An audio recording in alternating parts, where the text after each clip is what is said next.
प्रदूषण को लेकर एनजीटी ने 9 राज्य सरकारों को फटकार लगाई है। राज्यों को वायु गुणवत्ता में सुधार के लिए और ज्यादा कड़े कदम उठाने का आदेश दिया है। एनजीटी ने 9 राज्यों में एक्यूआई में सुधार के लिए तत्काल उपाय करने को कहा है। सभी 9 राज्यों से 22 नवंबर तक रिपोर्ट मांगी गई है। वहीं एनजीटी ने कहा कि दिल्ली में वायु प्रदूषण को नियंत्रित करने के लिए उठाए गए कदम संतोषजनक नहीं है, ये भी कहा गया। दिल्ली और एनसीआर में बढ़े हुए प्रदूषण स्तर को देखते हुए एनजीटी बहुत ही सख्त दिखा। एनजीटी ने कई राज्यों को जमकर फटकार लगाई। उन राज्यों में उत्तर प्रदेश सरकार, मध्य प्रदेश सरकार, राजस्थान सरकार, दिल्ली सरकार और पंजाब सरकार है।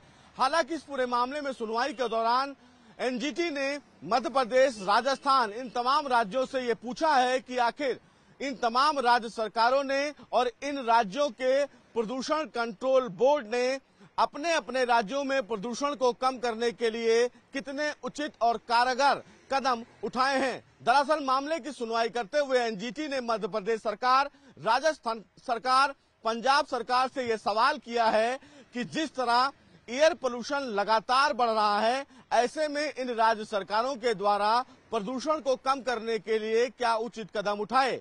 एनजीटी ने यह भी सवाल खड़ा किया कि जिस तरह पूरे एनसीआर में प्रदूषण का स्तर बढ़ा हुआ है, इसके मद्देनजर नवजात बच्चे और जो बुजुर्ग हैं उनके स्वास्थ्य पर गहरा असर पड़ रहा है। लिहाजा राज्य सरकारों के द्वारा प्रदूषण को कम करने के लिए अपने अपने राज्यों में क्या कुछ कदम उठाए गए हैं। हालांकि इस पूरे मामले में सुनवाई करते हुए एनजीटी ने राज्य सरकारों से यह भी कहा कि अभी तक राज्य सरकारों के द्वारा जो भी कारगर और उचित कदम उठाए गए हैं प्रदूषण को कम करने के लिए, उससे संबंधित एक डिटेल हलफनामा एनजीटी में दाखिल किया जाए।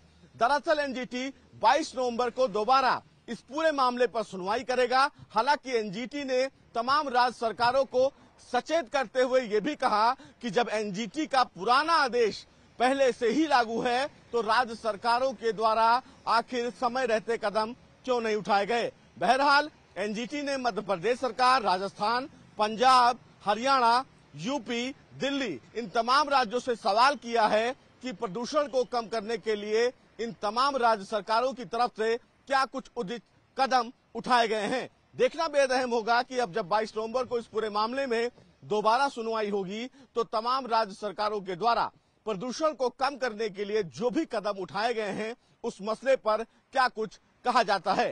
कैमरामैन मुनमुन के साथ सुशील पांडे, न्यूज 18 दिल्ली। और अगली खबर गोंडा से, जहां पर जिला महिला अस्पताल में अचानक से 13 प्रसूताओं की तबीयत बिगड़ गई। 3 दिन पहले सीजर से हुए प्रसव के बाद जब रात में स्टाफ नर्स ने इंजेक्शन लगाया तो उसके बाद बुखार, ठंड, उल्टी और घबराहट की शिकायत होने लगी। आनंद फानन में महिला अस्पताल में डॉक्टर पहुंचे। इलाज के बाद महिलाओं की हालत सामान्य हुई। तीमारदारों का कहना है कि नर्स के इंजेक्शन लगाने के बाद ही तबीयत ज्यादा बिगड़ गई। वहीं सीएमएस ने बताया कि एक एंटीबायोटिक इंजेक्शन लगाने के बाद रिएक्शन हुआ है और उसी की वजह से तबीयत बिगड़ी है। फिलहाल स्थिति कंट्रोल में है। आज ये ऑपरेशन के तीसरे दिवस के मरीज हैं जिनको शाम की डोज की एंटीबायोटिक लगी थी, जो कि रिएक्शन कर गई और इनको समय से सब मैनेज हो गया, जिसके कारण उनको बुखार, ठंडी लग करके बुखार आया था। अब सभी मरीज ठीक हैं। फतेहपुर की खागा कोतवाली पुलिस ने 2 दिन पहले हुई लाखों की चोरी का खुलासा करते हुए 3 चोरों को गिरफ्तार कर लिया है। कब्जे से चोरी के जेवर समेत कैश बरामद किया गया है। 2 दिन पहले मकान का ताला तोड़कर चोरों ने जेवरात और कैश पर हाथ साफ कर लिया था। फिलहाल चोरों को जेल भेज दिया गया है और आगे की कार्रवाई की जा रही है। विजयनगर मोहल्ले में राज बहादुर उर्फ ननकू सिंह के यहाँ एक चोरी घटना हुई थी। आज खागा पुलिस द्वारा घटना का सफल अनावरण करते हुए घटना में सम्मिलित 3 अभियुक्तों को गिरफ्तार किया गया है, जिनके कब्जे से चोरी किए गए 100% सामानों की बरामदगी की गई है, जिसमें पायल, कान की बाली, लॉकेट व बिछुआ 100% बरामदगी हुई है।